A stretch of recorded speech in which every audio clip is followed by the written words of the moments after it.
चलिए भाई, क्या हाल चाल। आज का हमारा टॉपिक है मोशन इन प्ले। आज हम पढ़ने वाले हैं प्रोजेक्टाइल मोशन। हमने वर्ल्ड कवर कर लिया है ना पूरा। हमने उससे बहुत अच्छे अच्छे क्वेश्चन सॉल्व किए हैं। आप देख सकते हैं जाके। कुछ और क्वेश्चन मैंने सिलेक्ट किए हैं, टॉप 10 क्वेश्चंस जो एक दो दिन में आए, ठीक है। वो जेई मेंस के मैंने बहुत एकदम टॉप 10 क्वेश्चन सिलेक्ट सिलेक्ट करके 10 क्वेश्चन निकाले, जो मेरे हिसाब से बहुत अच्छे क्वेश्चन हैं। जो 10 क्वेश्चन मुझे सबसे अच्छे लगे वो मैंने सिलेक्ट किया। तो आपको एक दो दिन में मिलेगा वो। फिलहाल हम क्या पढ़ने वाले हैं? फिलहाल हम पढ़ने वाले हैं मोशन इन प्लेन, मतलब मोशन इन टू डायमेंशन। क्या पढ़ने वाले हैं? मोशन इन टू डी किसको बोलते हैं भाई? हमने मोशन इन वन डी पढ़ा। मोशन वन डी क्या कहता है कि अगर हम कोई चीज, किसी ऑब्जेक्ट का कोई मोशन में हो, अगर उसका सिर्फ एक कोऑर्डिनेट बदल रहा हो, या तो एक्स कोऑर्डिनेट चेंज हो रहा हो, या तो वाई चेंज हो रहा हो, या तो जेड चेंज हो रहा हो, मतलब कोई एक कोऑर्डिनेट बदलेगा, या तो वो सिर्फ एक्स डायरेक्शन में चल रहा हो, या सिर्फ वाई डायरेक्शन में चल रहा होगा, या ओनली इन जेड डायरेक्शन, मतलब एक कोऑर्डिनेट बदल रहा होगा, या तो एक्स या तो वाई या तो जेड। लेकिन अगर हम 2D में जब आते हैं, 2D में क्या होता है? ऑब्जेक्ट के दो कोऑर्डिनेट चेंज हो रहे हैं, या तो एक्स वाई बदल जाए, या एक्स जेड चेंज हो जाए, या वाई जेड चेंज हो जाए। तो जनरली हम क्या देखते हैं प्रोजेक्टाइल मोशन में? हमारा एक्स और वाई से हम रिलेट करते हैं ना, क्वेश्चन में वही दिखता है कि हमारा एक्स भी चेंज हो रहा होगा और वाई भी चेंज हो रहा है, मतलब जिसके दो कोऑर्डिनेट बदल रहे होंगे उसको हम बोलते हैं प्रोजेक्टाइल मोशन, या मोशन इन अ प्लेन, या मोशन इन 2D के नाम से हम जानते हैं। ठीक है, प्रोजेक्टाइल नाम से पता चल रहा है क्या? प्रोजेक्टाइल, जिसको क्या किया जाएगा? प्रोजेक्ट किया जाए। किसी ऑब्जेक्ट को क्या किया जाएगा? प्रोजेक्ट किया जाएगा, मतलब फेंका जाए। किसी वेलोसिटी से हम क्या करेंगे? उसको प्रोजेक्ट कर रहे होंगे। चलिए अब शुरू कर देते हैं फटाफट। ये सब मैंने ऑफलाइन पढ़ाया हुआ है, वो सब रिटन फॉर्म में है, तो बस मैं इसको फटाफट फटाफट आपको समझाने आया। ठीक। चलिए, प्रोजेक्टाइल मोशन में क्या लिखा हुआ है? जिसके दो कोऑर्डिनेट चेंज होंगे। कितने चेंज होंगे? दो कोऑर्डिनेट। उसको हम क्या बोलते हैं? Projectile motion. क्या किया मैंने? हॉरिजॉन्टल से एक ऑब्जेक्ट को यू वेलोसिटी से फेंक दिया है। क्या किया है? तो ये जाएगा, ये इसकी ट्रेजेक्ट्री है, मतलब इसका पाथ है, ये आगे आएगा। इक्वेशन ऑफ ट्रेजेक्ट्री भी हम निकालेंगे कि वो पैराबोलिक है कि लीनियर है, क्या है, जैसा भी आपके सामने दिख रहा है, पैराबोलिक ही दिख रहा है। क्यों? हमने यू से फेंका। आपको पता है जब हम यू से फेंकेंगे, प्रोजेक्ट किए किसी थीटा एंगल पे, देखो ये आगे भी चल रहा है और ऊपर भी जा रहा है, मतलब इसके दो कोऑर्डिनेट बदल रहे हैं। देखो एक्स की तरफ भी चल रहा है, आगे की तरफ भी बढ़ रहा है, और ऊपर की तरफ जा रहा है। अगर हम किसी एट रैंडम किसी पॉइंट को सिलेक्ट कर लें, इस पॉइंट को, तो देखो वो आगे भी गया है और ऊपर भी गया है। इसका मतलब है कि उसके दो कोऑर्डिनेट बदलेंगे, मतलब वो आगे की तरफ भी चल रहा है और ऊपर की तरफ भी जा रहा है, मतलब उसके दो कोऑर्डिनेट बदल रहे हैं। चलो अब क्या होगा? इसके दो कंपोनेंट बनेंगे, आपको पता है। एक हॉरिजॉन्टल कंपोनेंट जिसको हम बोलते हैं, जिसको हम वेक्टर में पढ़ते हैं, यू कॉस थीटा, और एक है वर्टिकल कंपोनेंट जिसको हम बोलते हैं यू साइन थीटा। ठीक है। चलो, तो वर्टिकल कंपोनेंट को हम यू आई से डिनोट करेंगे और हॉरिजॉन्टल कंपोनेंट को हम यू एक्स से डिनोट करते हैं। तो इसको हम हॉरिजॉन्टल कंपोनेंट बोलते हैं और इसको vertical component you sine theta. अब कोई चीज जा रही है, तो चलो ये जो डिस्टेंस है यहाँ जाके जहां पे गिरेगी, ये वाली डिस्टेंस को हम क्या बोलते हैं? उसकी रेंज क्या है? मतलब जो हॉरिजॉन्टल डिस्टेंस ट्रेवल किया उसने अपने पूरे मोशन में, जो उसने हॉरिजॉन्टल डिस्टेंस ट्रेवल की है, वही क्या है आपकी? उसी को हम रेंज बोलते हैं। क्या बोलते हैं? रेंज। आपको पता है कि वेलोसिटी, कौन सी वेलोसिटी कांस्टेंट रहेगी? एक वेलोसिटी बदल रही होगी, एक कांस्टेंट रहेगी। बताओ। आपको पता है हॉरिजॉन्टल डायरेक्शन में ग्रेविटी नहीं काम कर रही, ग्रेविटी काम करती है वर्टिकल डायरेक्शन। तो हमारा जो हॉरिजॉन्टल कंपोनेंट ऑफ वेलोसिटी होगा, चाहे आप यहाँ पे पहुंचे, चाहे आप यहाँ पे खड़े हो, चाहे आप यहाँ पे, सब देखो कितने हैं? हॉरिजॉन्टल डायरेक्शन में वेलोसिटी नहीं बदलती। कितनी है? U cos theta. क्यों? क्योंकि हॉरिजॉन्टल डायरेक्शन में कोई डी एक्सिलरेशन, कोई सपोर्टिंग या अपोजिंग फोर्स एक्सिलरेशन काम नहीं कर रहा है। इसका मतलब है कि इसका जो हॉरिजॉन्टल कंपोनेंट है, चाहे आप किसी भी पॉइंट पे खड़े रहे, वो क्या रहेगा? कांस्टेंट रहेगा। बदलेगा कौन? Vertical component. क्यों? जब ये ऊपर की तरफ जा रहा होगा तो आपको पता है ग्रेविटी क्या कर रही है? उसको अपोज कर रही है, इसका मतलब उसकी वर्टिकल डायरेक्शन वेलोसिटी चेंज होने वाली है। मतलब वो जाता रहेगा जाता रहेगा जाता रहेगा जाता रहेगा जाता रहेगा, जहां से वो लौट रहा होगा वो तब तक ऊपर जाएगा जब तक उसके पास वर्टिकल कंपोनेंट हो। मतलब उसको ऊपर ले जाने वाली वेलोसिटी कौन है, यू साइन थीटा है, और आगे ले जाने वाली वेलोसिटी कौन है, यू कॉस थीटा है। जिस पॉइंट पे यू साइन थीटा जीरो हो जाएगी, क्या हो जाएगी, यू साइन थीटा जीरो हो जाएगी, उस पॉइंट से वो लौट रहा होगा। उस पॉइंट से वो प्रोजेक्टाइल क्या करेगा, लौट रहा होगा और आके ग्राउंड पे टकरा जाएगा। मतलब जहां पे वो मैक्सिमम हाइट पे पहुंचेगा वही तो उसकी मैक्सिमम हाइट होगी, जहां पे उसकी वेलोसिटी वर्टिकल डायरेक्शन में जीरो हो जाएगी, तो उस पॉइंट से वो लौट आएगा। इसका मतलब है कि जब वो मैक्सिमम हाइट पे पहुंचेगा उस वक्त उसका वर्टिकल कंपोनेंट वाई डायरेक्शन में उसकी वेलोसिटी क्या होगी, जीरो होगी। समझ गए? वहीं से वो लौट के आके जमीन पे गिर जाएगा। अब क्वेश्चन आया कि भाई वो मैक्सिमम हाइट कितनी है, जितनी हाइट तक वो गया, ये उसकी मैक्सिमम हाइट है और ये उसकी रेंज है। तो आपसे पूछा जाएगा कि बताओ, ये जो हाइट है और ये जो रेंज आर है, ये जो रेंज आर है ये कितनी है, ये आपसे क्या किया जाएगा, पूछा जाएगा। ये आपको निकालना है। तो आपने वन डी पढ़ा था, आपने दो तीन इक्वेशन यूज करते हो, first equation, second equation, third equation पढ़े ना, इक्वेशन ऑफ मोशन। तो उसका भी यूज यहाँ होगा, सेम फार्मूले आते हैं बस।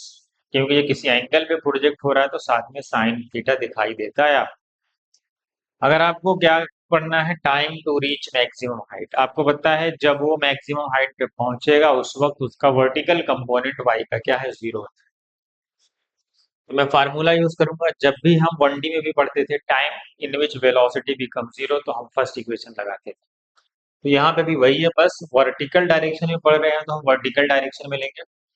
वी वाई यहाँ पे, यू वाई यहाँ पे, ए वाई यहाँ पे टी। जैसे ही आप मैक्सिमम हाइट पे पहुंचेगा, पता है ना, vertical component final velocity zero, मतलब यहाँ से यहाँ तक। इनिशियल कितना गया था, ये इनिशियल कितना दिए थे, you sine theta minus D क्यों, क्योंकि ग्रेविटी डाउनवर्ड काम कर रही है। और कितना टाइम लगा ऊपर पहुंचने का, उसको हमने टी मान लिया, स्मॉल टी, मतलब टाइम ऑफ एसेंट मान लो, ऊपर जाने का टाइम। तो यहाँ से जब आप सॉल्व करेंगे, जी टी इस तरफ आ जाएगा, टी आ जाएगा यू साइन थीटा बाई जी। तो यही तो आपने वन डी में भी पढ़ा था, अगर हम किसी ऑब्जेक्ट को यू वेलोसिटी से फेंकेंगे, time of ascent u by g ही तो होता है। बस यहाँ पे u बाई जी नहीं है, u साइन थीटा बाई जी है, क्योंकि यहाँ पे वर्टिकल कंपोनेंट u नहीं है, u साइन थीटा है। तो टाइम ऑफ फ्लाइट क्या होगा, जितना टाइम यहाँ से इसको यहाँ तक लगा उतना ही यहाँ से यहाँ तक लगेगा। वही वहां भी पढ़ते थे, total time of flight u by g जाने का, u बाई जी आने का। तो वही यहाँ पे भी है, u साइन थीटा बाई जी पहुंचने का ऊपर और u साइन थीटा बाई जी नीचे आने का। तो टोटल टाइम कितना हो जाएगा, टू टी, तो क्या हो जाएगा, two u sine theta by g, या यू साइन थीटा को शॉर्टकट में यू वाई भी आप लिख सकते हैं। ठीक, तो ये आपका फार्मूला आ गया टाइम ऑफ फ्लाइट। ये तो टाइम ऑफ फ्लाइट का फार्मूला। अब अगर हमसे पूछा जाए कितनी हाइट जाएगा मैक्सिमम, जब आपसे मैक्सिमम हाइट निकालने के लिए बोला जाएगा तो आप क्या करेंगे, तो आप थर्ड इक्वेशन लगाएंगे, यही वहां भी करते थे मोशन वन डी में। थर्ड इक्वेशन लगाएंगे, मैक्सिमम हाइट ऊपर जा रहे हैं ना, ऊपर, तो फाइनल वेलोसिटी जो जीरो है वहां पे वी वाई का square u y square plus two a s, सब वाई वाई डायरेक्शन में, क्योंकि हम वर्टिकल डायरेक्शन में हाइट निकाल रहे हैं। ठीक, तो हमने वी वाई जीरो रख दिया, पता है, और इनिशियल वेलोसिटी कितनी थी आपको पता है, यू साइन थीटा का स्क्वायर, माइनस क्यों, ग्रेविटी नीचे काम कर रही है, ए वाई की जगह जी हो गया, और कितना ऊपर गया है, कितना है, एस की जगह क्या रखना है आपको, कितना हाइट गया है, एच हाइट, एच हाइट गया है। अब क्या होगा, इसको सॉल्व करेंगे, टू जी एच इस तरफ आएगा तो एच की वैल्यू आएगी, टू जी एच इधर गया, ये देखो you square sine square theta by. आपने यही तो पढ़ा था कि अगर हम किसी को u वेलोसिटी से ऊपर फेंकेंगे तो मैक्सिमम हाइट कितना जाता है वन डी में, यू स्क्वायर बाई टू जी, यही तो पढ़े थे। बस यहाँ पे यू स्क्वायर की जगह यू वाई का स्क्वायर है, यू वाई का मतलब वर्टिकल कंपोनेंट, मतलब यू साइन थीटा का स्क्वायर होगा।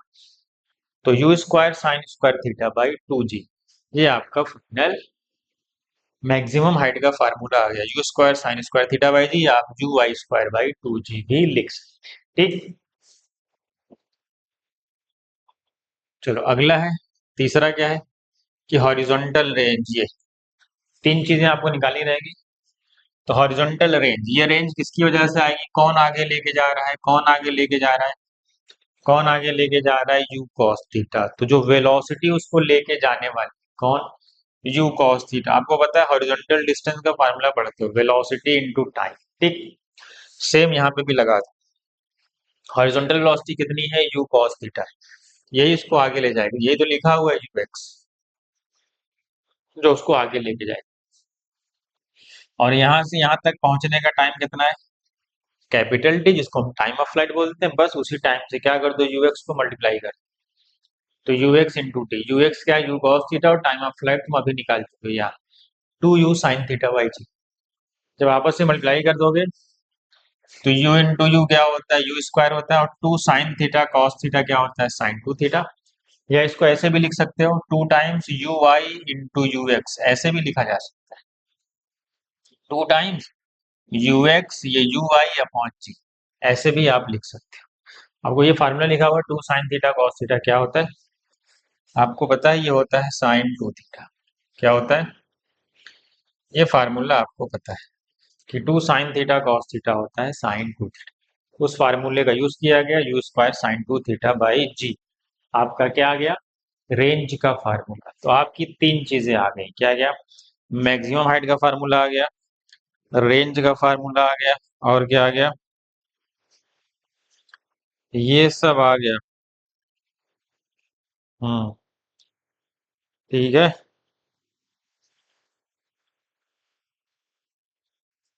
हम्म। चलो भाई फटाक से आगे बढ़ जाऊं मैं, समझ गए।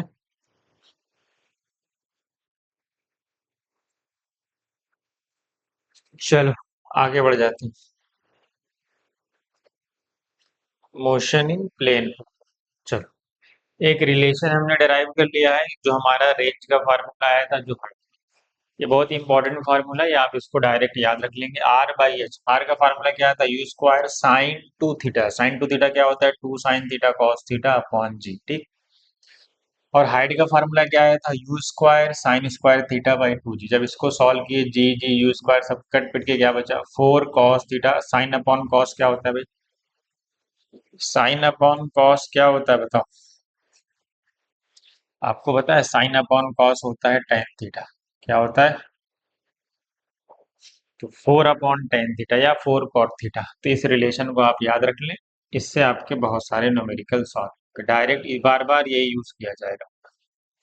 ये मतलब हमें थीटा पता, हाइट और रेंज में से एक पता हो तो दूसरा फट से आ जाएगा। एक रिलेशन ये आपको याद करना है, और एक रिलेशन ये, हाइट इजकल टू क्या होता है, one by eight g t square, height और टाइम ऑफ फ्लाइट का रिलेशन।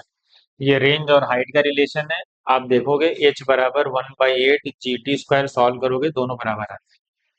ये प्रूफ करने के लिए बताया गया है कि दोनों वैल्यू सेम आती है। जब टी की वैल्यू यहाँ रखते हैं, एच का फार्मूला रखते हैं, थोड़ा सॉल्व करते हैं, तो दोनों वैल्यू बराबर आती है। प्रूफ करके दिखाया गया है कि दोनों फार्मूले कैसे इक्वल है, ठीक है। अब आते हैं कि अगर हम किसी प्रोजेक्टाइल को फेंक रहे हैं, क्या कर रहे हैं, फेंक रहे हैं, हम चाहते हैं कि रेंज मैक्सिमम आए। बताओ रेंज मैक्सिमम आने के लिए क्या करना पड़ेगा। आपको पता है रेंज का फार्मूला क्या है, u square sine two theta by g. अगर साइन की वैल्यू, रेंज तभी मैक्सिमम होगी, रेंज मैक्सिमम होने के लिए ये वैल्यू किसके बराबर होनी चाहिए, वन, क्योंकि साइन की मैक्सिमम वैल्यू वन ही होती है। तो ये वन तभी होगा जब ये साइन 90 होगा, मतलब टू थीटा की वैल्यू 90 के बराबर हो जाए। तो टू थीटा 90 होगा तो थीटा 45 होगा। इसका अगर हम रेंज मैक्सिमम चाहते हैं तो हम उसको 45 पे प्रोजेक्ट करेंगे, चाहे हॉरिजॉन्टल से 45 ले लो, चाहे वर्टिकल से, क्योंकि दोनों से सेम ही आना है ना। अगर वर्टिकल से 45 लिया है तो भी तो हॉरिजॉन्टल से 45 ही होगा, एंगल 90 ही रहेगा। तो क्वेश्चन ध्यान से पढ़ना है कि एंगल दिया कहाँ से, 45 कहीं से भी दिया हो कोई फर्क नहीं पड़ेगा, क्योंकि दोनों का सम 90 ही होता है। अगर क्वेश्चन में वर्टिकल से एंगल दिया है, ये जो थीटा लिए गए हैं फार्मूले में डिराइव किए गए हैं, वो थीटा हॉरिजॉन्टल से लिए गए, ठीक है। चलो, तो ये फार्मूला है और ये आपके न्यूमेरिकल में यूज होगा, आप इसको ध्यान में रखें। क्या रखें, आप ये फार्मूला और ये दोनों फार्मूले को आप ध्यान में रखेंगे। मैं आगे बढ़ता हूँ। अगर हम चाहते हैं कि रेंज बराबर है, क्या है, थोड़ी थोड़ी बातें फटाफट सॉल्व करते हैं। अगर हम चाहते हैं कि रेंज सेम आए, रेंज कब सेम आएगी बताओ, दो प्रोजेक्टाइल को अगर तुम फेंक रहे हो, वेलोसिटी सेम है, बस एंगल अलग अलग एंगल पे भी रेंज सेम आ सकती है अगर वेलोसिटी सेम है तो।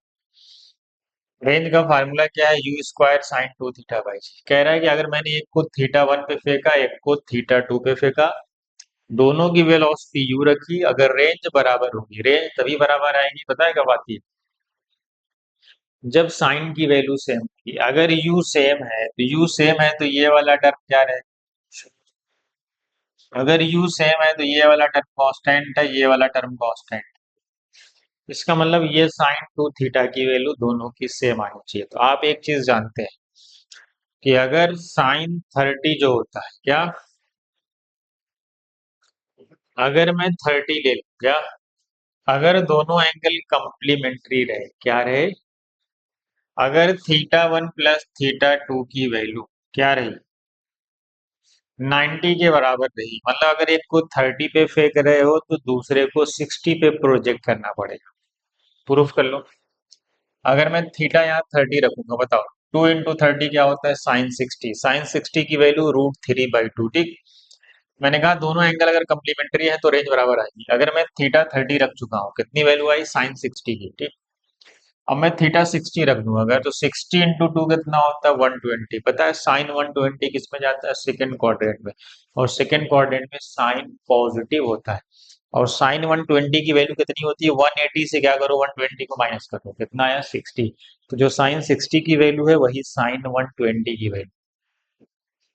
इसका मतलब ये हुआ कि अगर दोनों एंगल कंप्लीमेंट्री है, कंप्लीमेंट्री का मतलब दोनों का सम 90 है, तो उनकी रेंज बराबर आएगी अगर वेलोसिटी ऑफ प्रोजेक्शन सेम है तो। अब देखो, अगर मैंने थीटा वन को थीटा लिया है तो थीटा टू को क्या लेना पड़ेगा? 90 माइनस थीटा, तभी तो दोनों का सम 90 आएगा। अगर मैंने एक को 45 माइनस थीटा लिया है तो दूसरे को 45 प्लस थीटा लेना पड़ेगा, अगर दोनों को ऐड करेंगे तो 90 आएगा। अगर एक को 30 लिया है तो दूसरे को 60 लेना पड़ेगा, तभी तो दोनों का सम 90 आएगा। अगर एक को 53 लिया है तो दूसरे को 37 लेना पड़ेगा, क्योंकि दोनों का सम 90 आएगा, तभी रेंज क्या आने वाली? इक्वल आने वाली है। ठीक। यहाँ पे देखो बताया गया है कि साइन 120 की वैल्यू साइन 60 के ही बराबर होती है। क्यों?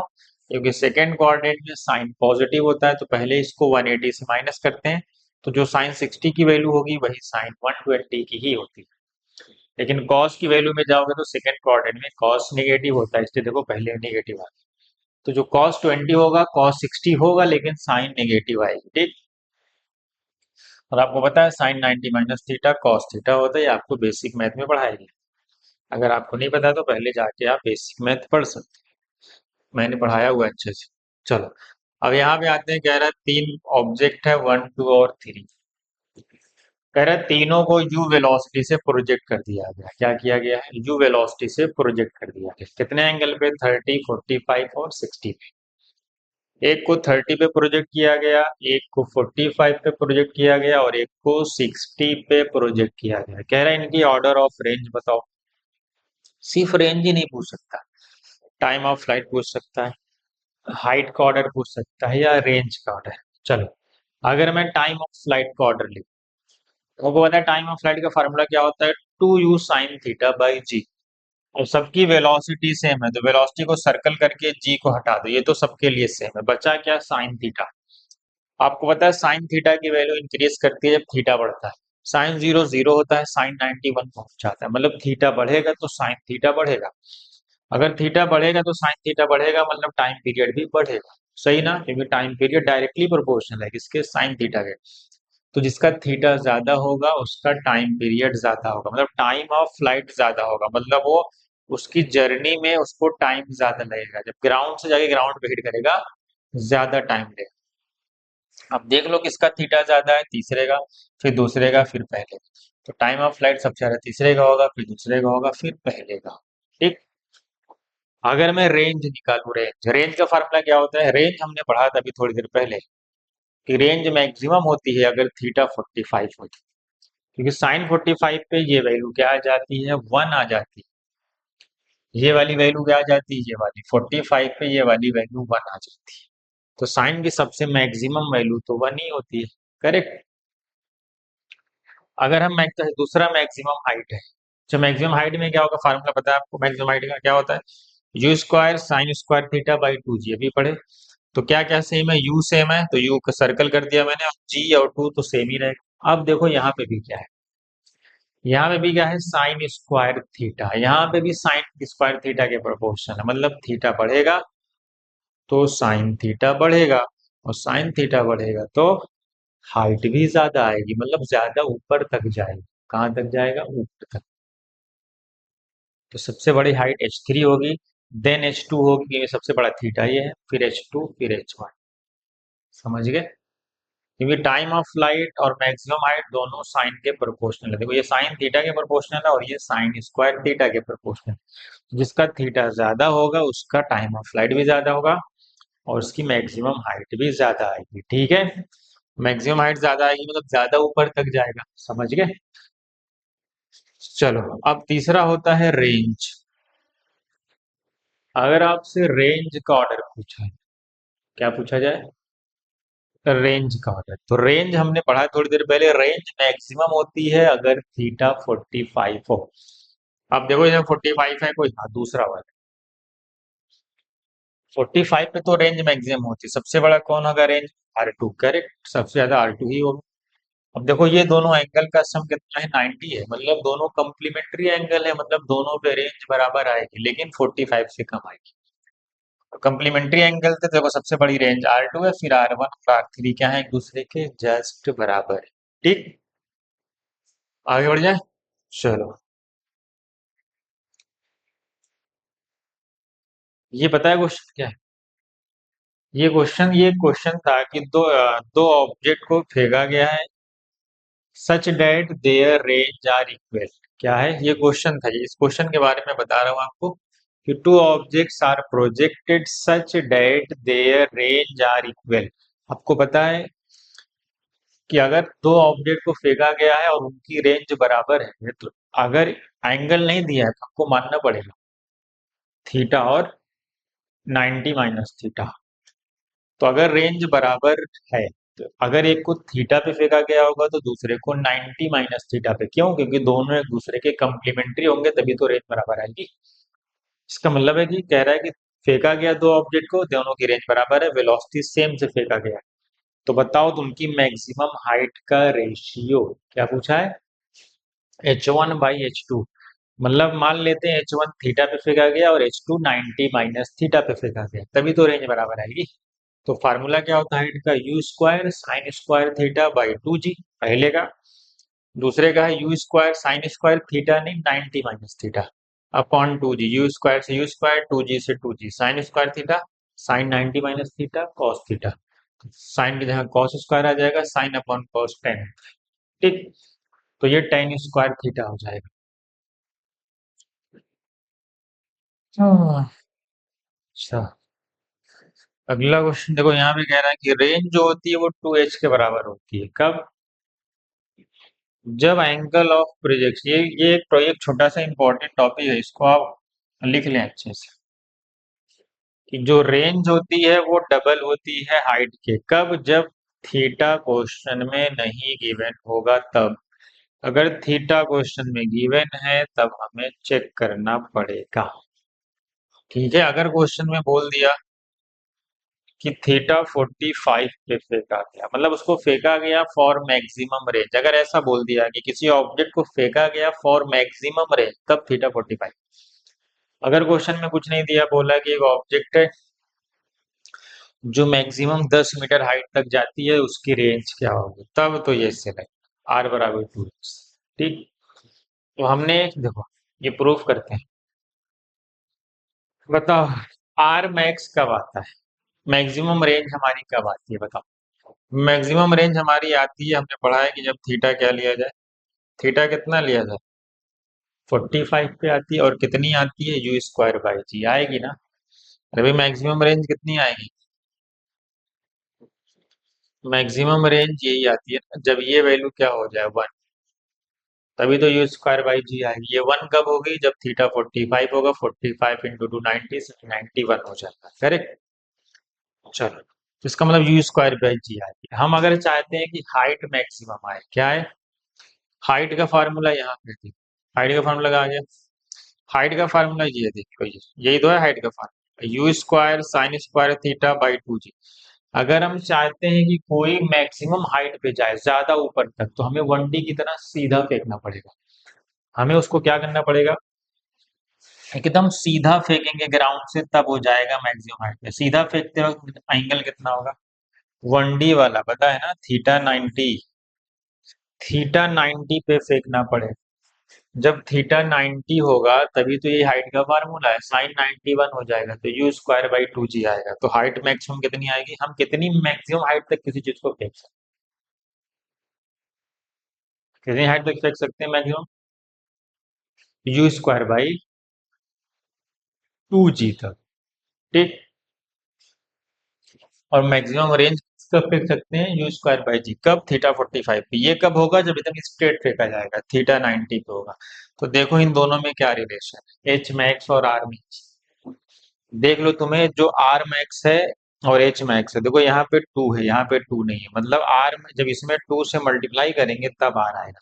मतलब आर मैक्स की वैल्यू जो है वो 2 टाइम्स है एच मैक्स के, वही यहाँ पे लिखा हुआ है। इसको कब यूज करेंगे, जब angle of projection not given, इसको ध्यान में रख लो।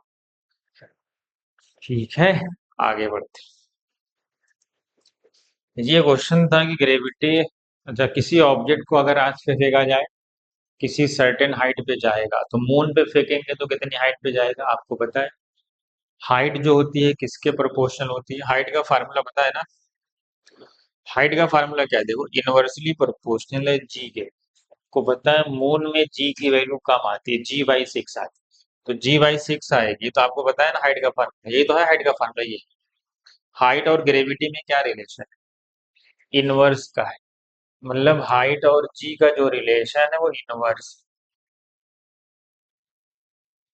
अगर आपसे कहा जाए कि ग्रेविटी घट गई, जितने टाइम्स ग्रेविटी घटेगी उतने टाइम्स मैक्सिमम हाइट बढ़ेगी। अगर आप किसी चीज को अर्थ पे फेंक रहे हो और वो जा रहा है कितना, मान लो 10 मीटर तक गया, अगर तुम उसको मून पे ले जाके फेंकोगे तो वो 60 मीटर तक जाएगा। क्यों, क्योंकि मून पे ग्रेविटी अर्थ की 1/6 होती है। तो जब ग्रेविटी कम होगी तो हाइट ज्यादा ऊपर तक जाएगा। तो जितने टाइम ग्रेविटी घटेगी उतने टाइम्स हाइट बढ़ जाएगी। वही यहाँ पे प्रूफ किया गया कि हाइट इनवर्सली प्रोपोर्शनल है जी के, और जी मून जो होती है अर्थ के 1/6 होती है। ठीक है, समझे, आगे बढ़ते।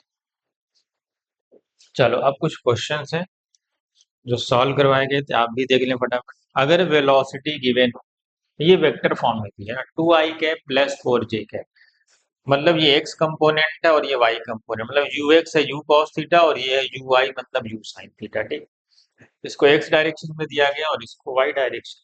ठीक है, तो आपको पता है ये यू एक्स है ये यू वाई, मतलब ये यू कॉस थीटा है और ये यू साइन थीटा है। तो आपको क्या क्या पूछेगा, एंगल ऑफ प्रोजेक्शन पूछेगा, वेलोसिटी ऑफ प्रोजेक्शन पूछेगा, टाइम ऑफ फ्लाइट पूछेगा, रेंज पूछेगा, मैक्सिमम हाइट। कोई चीज तो पूछी जाएगी, हम पांचों निकल। जैसे ही हमें पूछा, पहला हम एंगल ऑफ प्रोजेक्शन निकाल लेंगे। कैसे, इसको अगर मैं इससे डिवाइड कर दूं तो टेन थीटा आ जाए।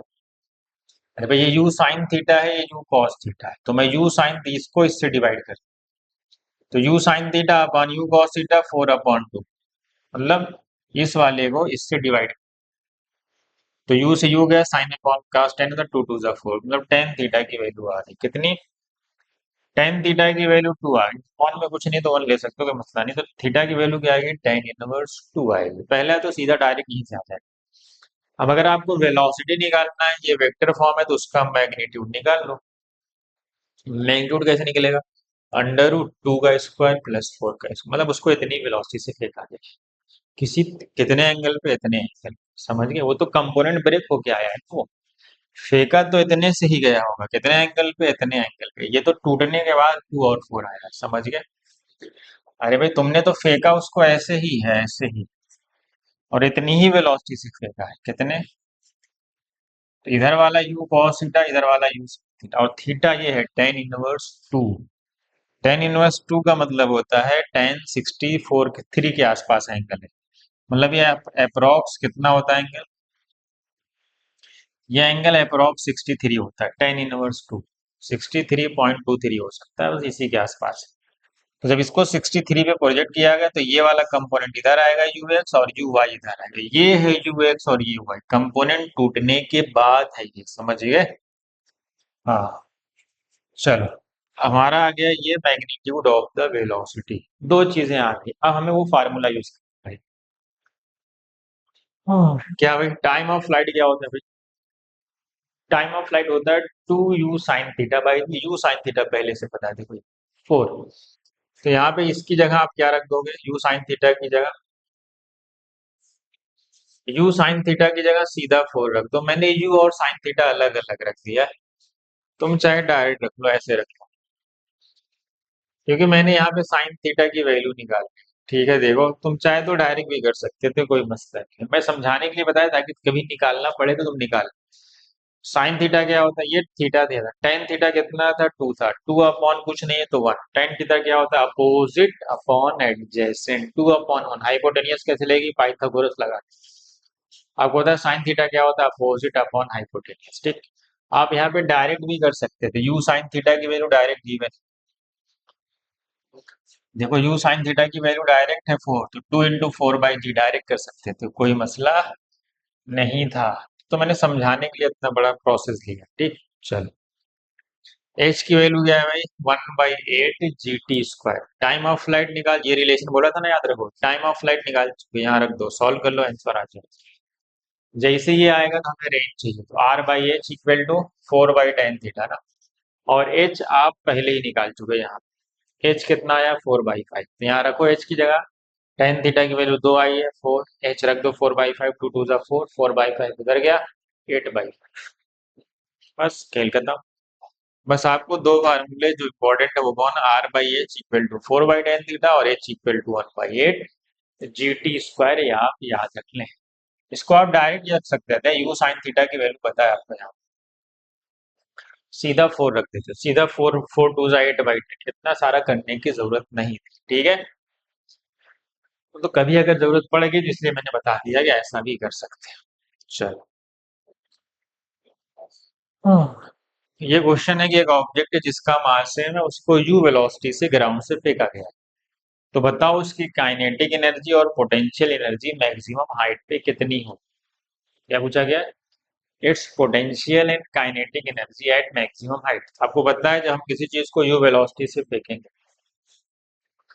तो जो हमने ग्राउंड पे काइनेटिक एनर्जी दिया होगा वो तो यू वेलोसिटी वाली होगी, हाफ mU²। जितना उसको दे के भेजोगे वही तो इनिशियल है। आपने उसको यू वेलोसिटी से फेंक दिया तो काइनेटिक एनर्जी क्या है, हाफ mU², जो ग्राउंड पे है, और वही तो मैक्सिमम है। आपको पता है जैसे वो ग्राउंड से ऊपर जाएगा ग्रेविटी काम करेगी, उसकी पोटेंशियल एनर्जी नहीं, उसकी काइनेटिक एनर्जी कम होती रहेगी और वो कन्वर्ट हो जाएगी, पोटेंशियल में कन्वर्ट होती रहेगी, यही ना। चलो, लेकिन जब वो मैक्सिमम हाइट पे पहुंचेगा, आपको पता है हॉरिजॉन्टल डायरेक्शन में वेलोसिटी नहीं बदलती क्या। जब वो मैक्सिमम हाइट पे पहुंचेगा तो वेलोसिटी कितनी है, सबको पता है कि हॉरिजॉन्टल डायरेक्शन में यू कॉस थीटा ही रहती है। तो जब वो मैक्सिमम हाइट पे पहुंचा तो हाफ है, यू नहीं रहेगा, यू कॉस थीटा रहेगा। तो क्या बन गया, half mU² cos square theta. तो काइनेटिक एनर्जी किसी जब ग्राउंड को छोड़ देगा, ग्राउंड के बाद किस बात पे डिपेंड कर रही है, कॉस स्क्वायर थीटा पे। हमको पता है थीटा बढ़ेगा तो कॉस थीटा घटता है, मालूम है ना। थीटा बढ़ने पे कॉस थीटा की वैल्यू डिक्रीज करती है, क्योंकि कॉस 0 1 होता है और कॉस 90 0 हो जाता है। तो काइनेटिक एनर्जी डायरेक्टली प्रोपोर्शनल है कॉस स्क्वायर थीटा के। तो काइनेटिक एनर्जी मैक्सिमम कब होगी, ये मैक्सिमम होगी तभी जब थीटा क्या हो, थीटा मिनिमम होगा। मतलब अगर तुम कम एंगल पे फेंकोगे तो काइनेटिक एनर्जी ज्यादा है। चलो, काइनेटिक एनर्जी मैक्सिमम है, ये ऐसा कैसे चला, अगर तुम थीटा ज्यादा रखोगे तो तुमने अभी मैक्सिमम हाइट का फार्मूला बढ़ा दिया, जितना ज्यादा थीटा होगा उतना ऊपर जाएगा, और जितना ऊपर जाएगा पोटेंशियल एनर्जी बढ़ेगी, तो काइनेटिक तो कम ही रहेगी ना फिर। ऐसे भी समझ सकते हो। पोटेंशियल एनर्जी आप पढ़ते हो 9th 10th में, क्या होती है, जनरल ग्रेविटेशन पोटेंशियल एनर्जी क्या पढ़ते हो, mgh। जितना हाइट ऊपर जाए उतनी पोटेंशियल एनर्जी ज्यादा होगी, इसलिए हम अगर हम ज्यादा एंगल पे फेंकते हैं, अभी पढ़े थे ना हाइट का formula, u square sine square theta by two g, जितना है ना थीटा उतना है हाइट। तो जितना ज्यादा थीटा होगा पोटेंशियल एनर्जी उतनी ज्यादा आएगी, काइनेटिक एनर्जी तो कम आएगी, काइनेटिक एनर्जी तो कम आने वाली, वो फार्मूले से भी पता चलता है। अगर हम पोटेंशियल एनर्जी निकालेंगे मैक्सिमम हाइट पे, तो जब ये यहाँ पहुंचेगा उसका वेट क्या होगा एम जी, और कितनी हाइट पे है ग्राउंड एच, तो वो एम जी इंटू एच, बस यही वाला फार्मूला जो पीछे लिखे थे। और हाइट का फार्मूला तुमने पढ़ लिया, u square sine square theta by two g, ये पढ़े, जी से जी कैंसिल, फार्मूला देखो half m u square sine square theta है। को पता है कि थीटा बढ़ने पे साइन थीटा बढ़ता है, जितना ज्यादा थीटा होगा उतनी ज्यादा हाइट पे भी जाता भी पीछे पड़ेगा, तो जितनी हाइट पे जाएगा पोटेंशियल एनर्जी उतनी ज्यादा हो। तो फार्मूले से ही पता चलता है कि पोटेंशियल एनर्जी डायरेक्टली प्रोपोर्शनल है किसके, साइन स्क्वायर थीटा है। थीटा बढ़ेगा तो साइन थीटा बढ़ेगा, मतलब पोटेंशियल एनर्जी मैक्सिमम होगी कब, जब थीटा क्या होगा, मिनिमम हो, नहीं, थीटा भी मैक्सिमम, जितना ज्यादा होगा थीटा पोटेंशियल एनर्जी उतनी ज्यादा होगी, इसका मतलब काइनेटिक एनर्जी एक ज्यादा होगी दूसरी कम होगी ना, ऐसे ही याद रखें। अगर हम मैक्सिमम हाइट पे रेशियो निकालें किसका, potential energy maximum height kinetic energy maximum height, divide कर लिए क्या आ गया, tan square theta, tan square theta. अगर मैं थीटा 45 रख दूं, मुझे पता है कि tan 45 वन, अगर हम 45 पे फेंकेंगे तो इनका रेशियो वन आ रहा है, मतलब दोनों बराबर है। अगर हम थीटा 45 पे किसी ऑब्जेक्ट को प्रोजेक्ट कर रहे हैं, मतलब 45 में मैक्सिमम रेंज के लिए भी प्रोजेक्ट करते हैं, अगर हमने प्रोजेक्शन 45 पे किया है तो मैक्सिमम हाइट पे उसकी काइनेटिक और पोटेंशियल एनर्जी बराबर आएगी, क्योंकि tan 45 वन हो जाएगा। ये इंपॉर्टेंट पॉइंट है, आप इसको हाँ समझ गए, मैक्सिमम हाइट पे बराबर होगी कब, जब ये कंडीशन वो क्या करेगा, 45 पे ही ऐसा, और किसी कंडीशन पे होगा भी नहीं। ठीक है, याद रख लो इसको, इम्पोर्टेंट है। ग्राउंड पे काइनेटिक एनर्जी कितनी है, हाफ एम वी स्क्वायर। अगर तुमसे ये पूछ ले कि ग्राउंड पे और मैक्सिमम हाइट पे काइनेटिक एनर्जी का रेशियो, ग्राउंड पे हाफ एम यू स्क्वायर और मैक्सिमम हाइट पे half m u square cos square theta, समझ गए, तो दोनों को हम डिवाइड कर देंगे, कोई मसला नहीं, समझ गए, इम्पोर्टेंट टॉपिक था ये। आगे बढ़ू मैं, अरे इसको पढ़ाने में मुझे 2.5-3 घंटे लगे, ये तो मैं एज अ रिवीजन तुम्हें पढ़ा रहा हूँ, समझ गए, लेक्चर में ये सब लिख लिख के पढ़ाया है, तो रिवीजन में तो ऐसे ही पढ़ाया जाता है, ऑफलाइन। ठीक है, आगे बढ़ू मैं, चलो देखो, यहाँ तक जो मैंने तुम्हें पढ़ाया, ये एक लेक्चर में पढ़ाया गया था, वो लेक्चर 2.5 घंटे का था। मैं मुझे लग रहा है अभी तक 40 से 45 मिनट पढ़ाया होगा टोटल ना, क्योंकि ये रिटन फॉर्म में सब मैंने लिख, क्योंकि ऑफलाइन तो लिख लिख के पढ़ाना पड़ता है। चलो समझ गए क्या क्या पढ़े, हाँ चलो यहीं पे रोकते हैं पहले लेक्चर को। दूसरा लेक्चर हमारा सीधा कहाँ से चालू होगा, देखो यहाँ से, इक्वेशन ऑफ ट्रेजेक्ट्री, मतलब जो प्रोजेक्टाइल फेंका गया है उसकी ट्रेजेक्ट्री कैसी है, पैराबोलिक है कि डाउनवर्ड पैराबोला है कि अपवर्ड है कि लीनियर है कि हाइपरबोलिक है, ग्राफ से दिख रहा था कि वो डाउनवर्ड पैराबोला, वो प्रूफ कर लेंगे हम अगले लेक्चर में। तब तक आप इसको अच्छे से पढ़ लें, ये इंपॉर्टेंट टॉपिक है जो लिखा हुआ है आपके सामने। ठीक है, चलो पहला लेक्चर हम यहीं पे खत्म करते हैं।